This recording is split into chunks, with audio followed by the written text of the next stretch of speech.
Estamos recebendo a visita do pastor Cardoso Júnior. É uma bênção para a gente essa oportunidade e ele está aqui para trazer aquela informação, para falar um pouco sobre essa trajetória linda, sobre este ministério que vem fazendo a diferença, e não só aqui no Brasil, em diversos outros países também. Seja bem-vindo. Muito obrigado, Vera. É uma alegria muito grande poder estar aqui. Você sempre querida, sempre carismática, e eu espero que seja um momento agradável. Muito agradável. Gente, a primeira vez que eu ouvi uma ministração, o pastor Cardoso trazendo uma palavra, foi no Gideões, missionário da última hora, aqui em Camboriú, e eu fiquei impactada. Porque, na verdade, ele prega o Evangelho, mas ele vive o Evangelho e você tem experiências de milagres com o Senhor. Verdade, verdade. Desde pequeno, né? Eu nasci num lar cristão e desde pequeno, então, eu tenho nessa trajetória visto Deus fazer coisas tremendas, especiais. Ainda ontem eu tive uma experiência incrível com Deus e vale a pena, e ao longo da entrevista, a gente conversar um pouco sobre isso. Eu tenho um quadro que diz, né, cujo tema é Quando Deus Falou Comigo. E tem pessoas que sim, tem relatos. Deus fala, Deus conversa. Deus gosta de ter essa intimidade, Ele nos criou para ter relacionamento com Ele. Deus falou com o pastor Cardoso de várias formas já, pastor? De várias formas, né? Tanto com impressões proféticas como de forma audível.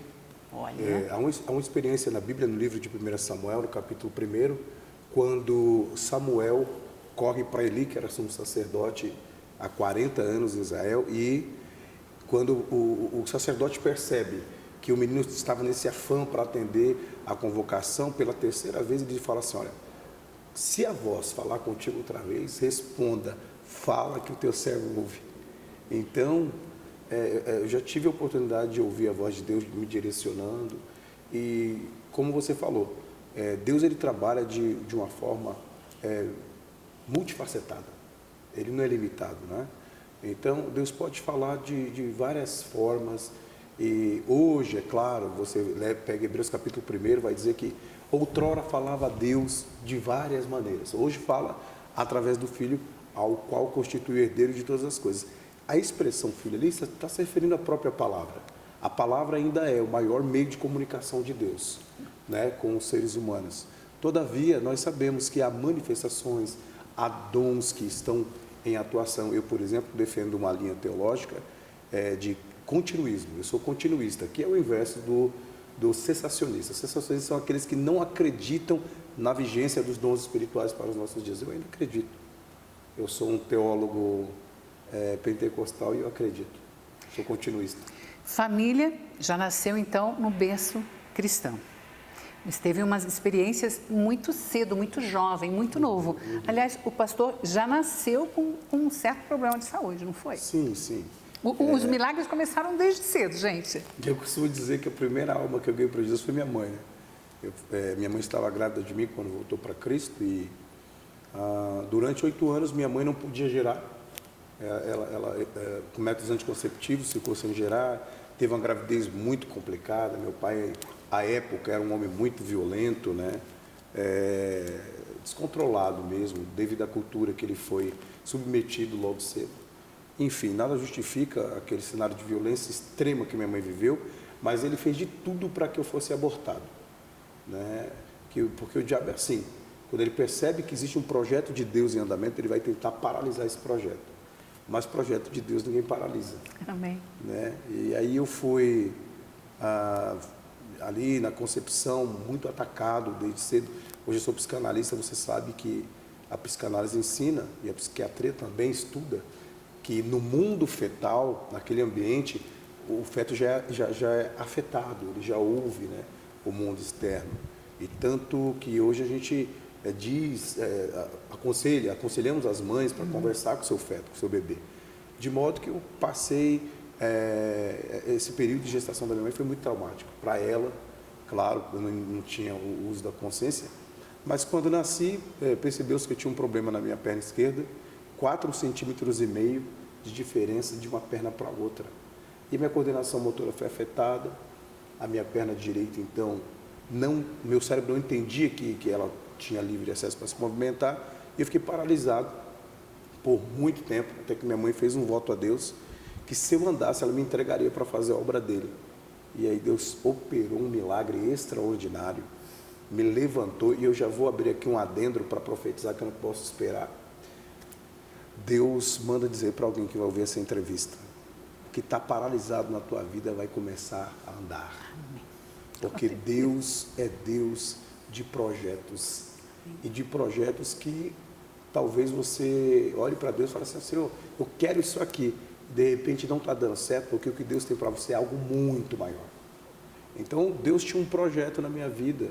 E se você perguntasse, ou alguém me perguntar de forma cética, por que é então que Deus permitiu que você nascesse assim? Eu me lembro da melhor resposta que eu posso encontrar agora, que está em João capítulo 11, quando Jesus, ele vai dizer, esta enfermidade não é para a morte, é para a glória de Deus. Amém. Eu sou intercessor de uma amiga minha, repórter, e o filho dela passou uma experiência terrível. E eu me lembro que orava, Verdade. e o que eu ouvia nas orações de madrugada da voz de Deus é, essa enfermidade não é para a morte. Amém. Eu estou recolocando ele no caminho que eu quero. Viu? Então existe um resgate, eu estou todo arrepiado sentindo a presença de Deus aqui. Ele está falando dessa amiga repórter, sou eu. E o meu filho que teve esse problema mesmo, agora em 2025, teve parada cardíaca, 2, com infarto do miocárdio. E sim, eu nem tinha conversado com o pastor Cardoso, mas ele começou a orar, porque Deus conversou com ele. Exato. Levantou o pastor Cardoso para interceder sobre a vida do meu filho, sobre aquele momento que a gente estava vivendo. E glória a Deus, ele está vivo. Amém. Aleluia. Então, e cheio da presença. Os projetos de Deus, eles são muito maiores que os nossos. Então, você, na sua vida, você acompanha milagres, na vida de quem você intercede, de certa forma, na vida dos seus familiares, a todo momento. Deus é Deus de milagres e maravilhas a todo momento. O que é necessário para a gente ligar essa chave, para a gente receber essa bênção que é promessa do Senhor? Jesus veio para que a gente tenha vida e a tenha em abundância. O que é necessário, pastor? Vamos lá. Nos 4 evangelhos que compõem a coleção do Novo Testamento, os primeiros evangelhos, nós temos uma sequência de Mateus, Marcos, Lucas e João. Em nenhum deles há um registro de Jesus orando para que alguém fosse curado. É um negócio impressionante. Quando você fala assim, meu Deus, será? Será? Não. Não existe. E por que Jesus não orava na hora? Jesus não orava, ele aplicava a palavra de ordem. Por exemplo, seja curada, Lázaro sai para fora. Ele não orava, ai Deus, por favor. Não. Por que ele não orava na hora? Porque ele já tinha orado antes. Então, a oração, ela prepara o ambiente espiritual.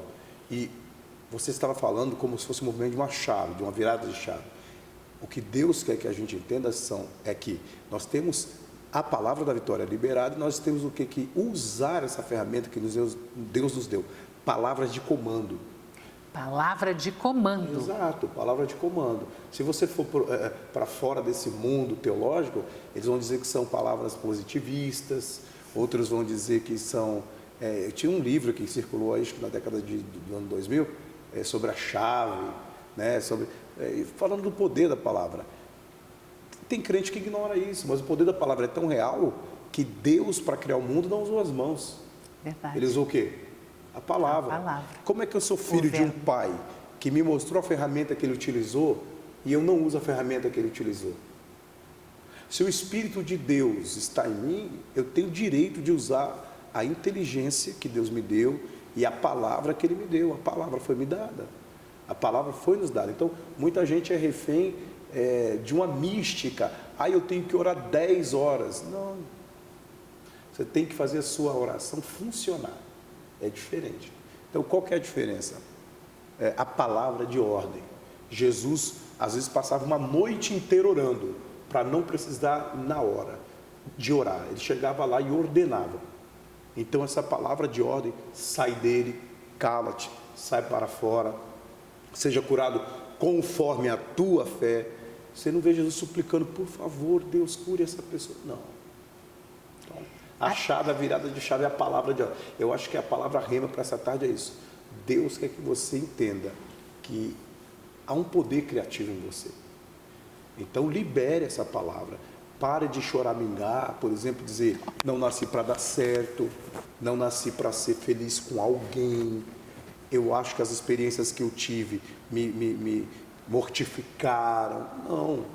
Não seja refém das suas palavras. Seja um liberador de palavras poderosas, de palavras que incentivam as pessoas, de palavras que vão fazer as pessoas crescerem, vibrarem. A Bíblia já diz, né?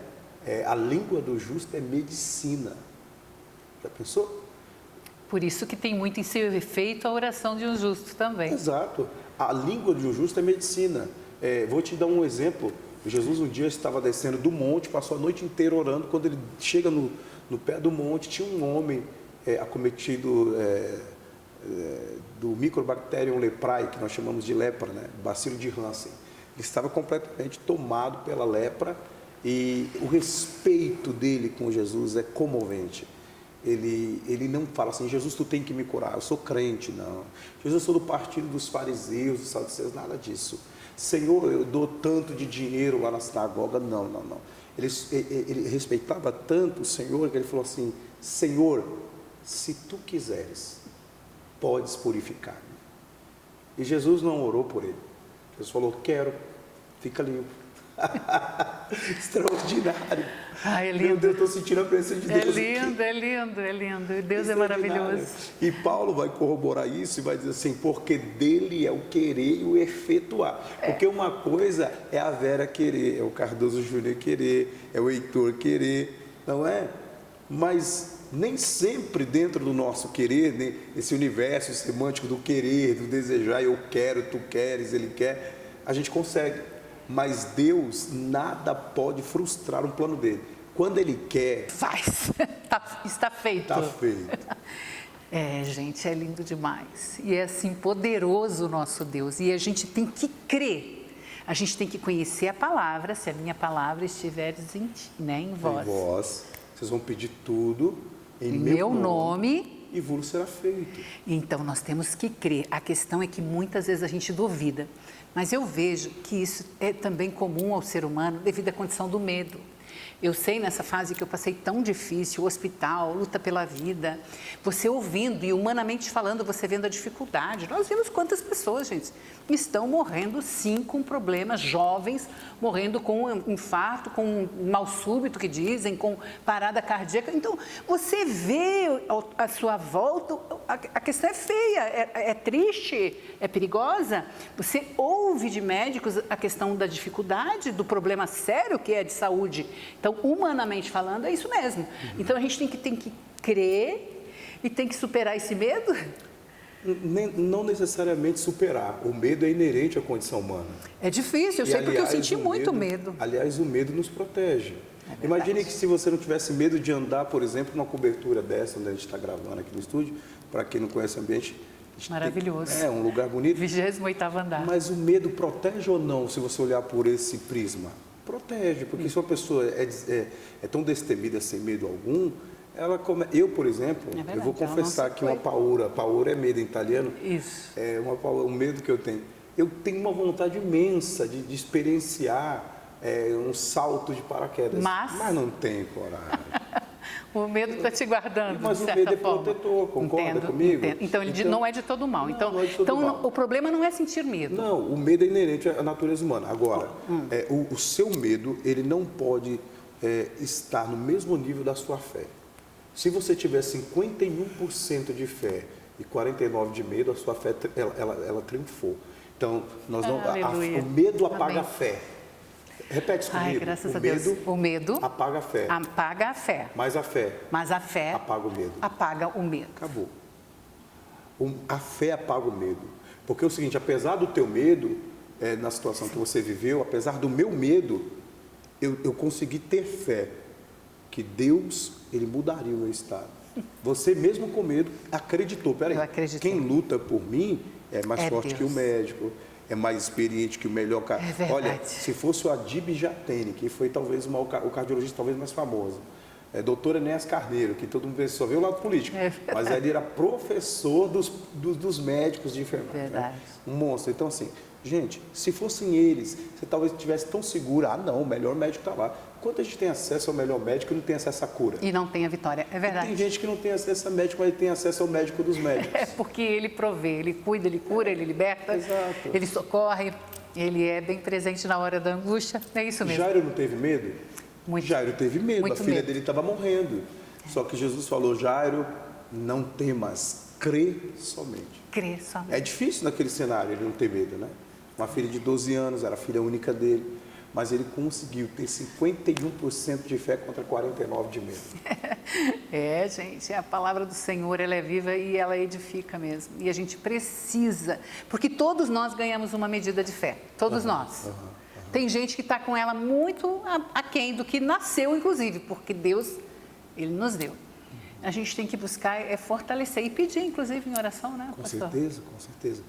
Eu vou te falar, há hoje um estudo, né, a ciência já diz isso, que a oração, ela produz endorfina, outras químicas corporais, reações cerebrais. Quando você vai estudar neurociência e a linguagem do cérebro, hoje você consegue entender que eles fizeram uma medida, né, do cérebro, um scanner, e eles viram o quanto febrilam os neurônios enquanto alguém está orando ou meditando. Então, assim, realmente você transcende. Até a ciência já realmente apresenta como verdade. Exato, você transcende, Isso você mesmo. sai dessa dimensão natural. A oração, parece uma frase tão clichê, mas não é. A oração é a chave da vitória. Aí, gente. Pastor, voltando um pouquinho, a gente, na verdade, já conversei com o pastor Cardoso, quero muito fazer um podcast onde nós vamos ter um tempão para a gente conversar, sim, muito, monte de coisa. muito, porque são muitos milagres, são muitas maravilhas, muita vitória, muito Deus na vida de quem procura, Ele é assim, a gente dá um passo, Ele dá 3, 4, 5 na nossa direção, Ele está esperando, Ele está batendo a porta.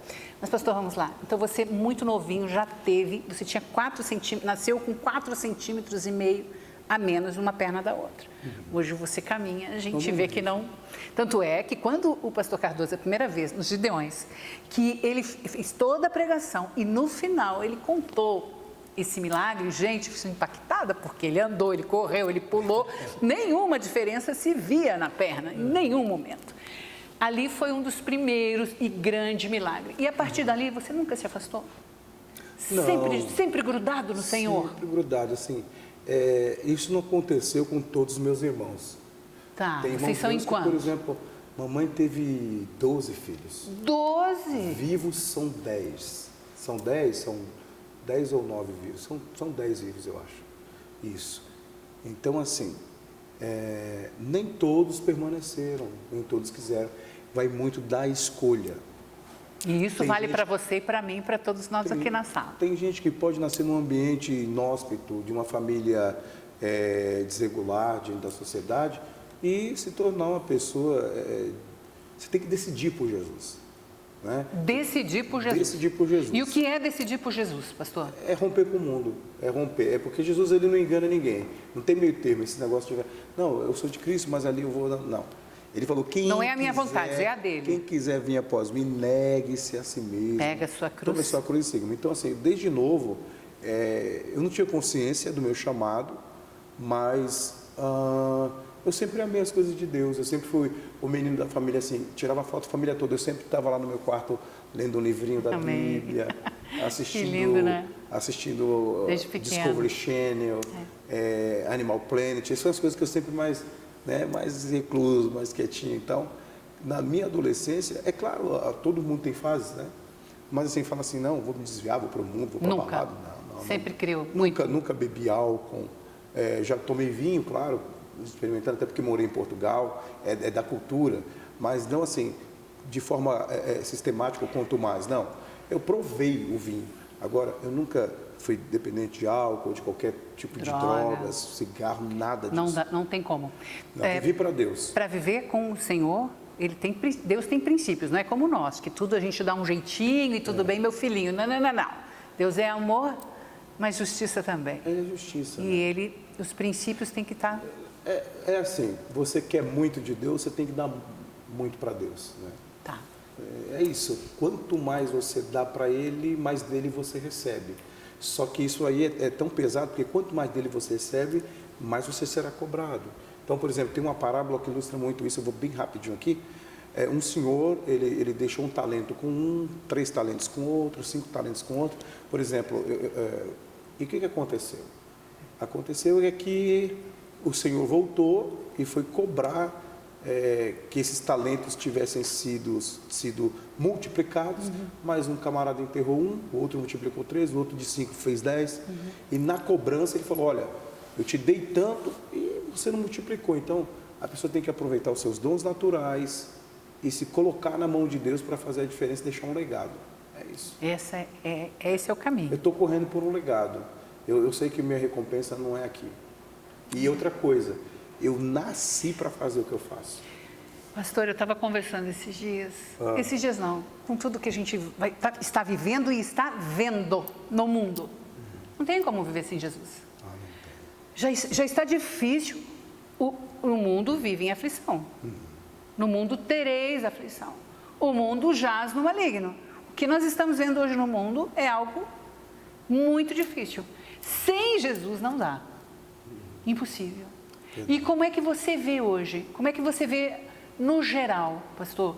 As pessoas, os jovens, os adultos. Ele começou muito cedo, eles já reconheceu Jesus muito cedo, mas tem gente que com 80, com 60, com 50 anos, com 30, Deus atrai, Ele chama para perto.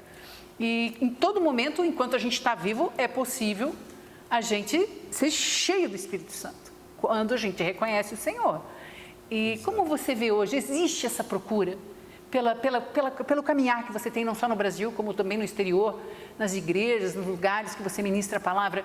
As pessoas estão buscando? O ser humano está buscando o Senhor? Eu acredito que essa busca por Deus, ela ocorre a partir do próprio agente chamado sofrimento humano. O sofrimento humano também faz com que as pessoas busquem a Deus na hora de um desespero, porque elas sabem que o único subterfúgio que elas terão é Deus.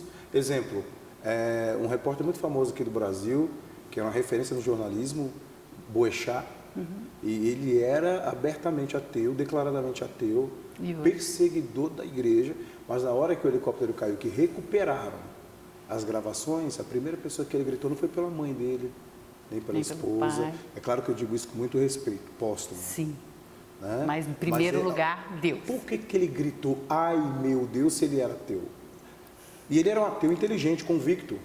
Então, assim, por que ele gritou? Porque existe no homem o que nós chamamos em teologia de sensus divinitatis, que é o senso do divino. Onde o homem está, ele tem um senso. É por isso que, por que lá na tribo eles invocam alguma divindade? Por que lá na África, nos encontros, onde não viram nenhum livro, em algumas aldeias, eles invocam uma divindade? Porque existe no homem um senso divino. Essa busca por algo divino, por um ser divino que os rege.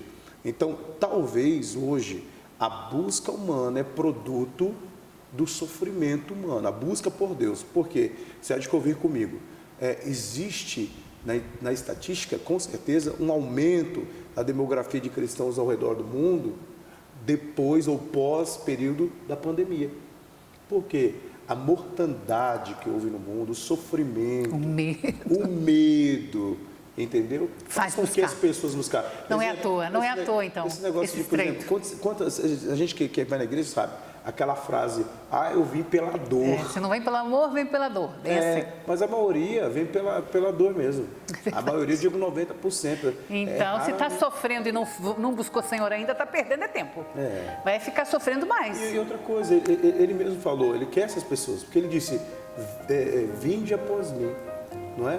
Ele chamou o sobrecarregado e eu vou te aliviar. Sobrecarregado, eu vos aliviarei, é verdade. É isso. Gente, pastor Cardoso Júnior tem que voltar outras vezes, muitas informações, muitas das experiências, muitas das viagens, muitos dos milagres, é o que nós queremos saber aqui no programa da Vera. Obrigada, tá? Obrigado a você. E eu fico tão feliz, um abraço para sua esposa maravilhosa, Florianópolis. A doutora Gisele Freitas Cardoso é a minha melhor amiga. Não, gente, ela deixa a gente tão mais bonita, é uma benção.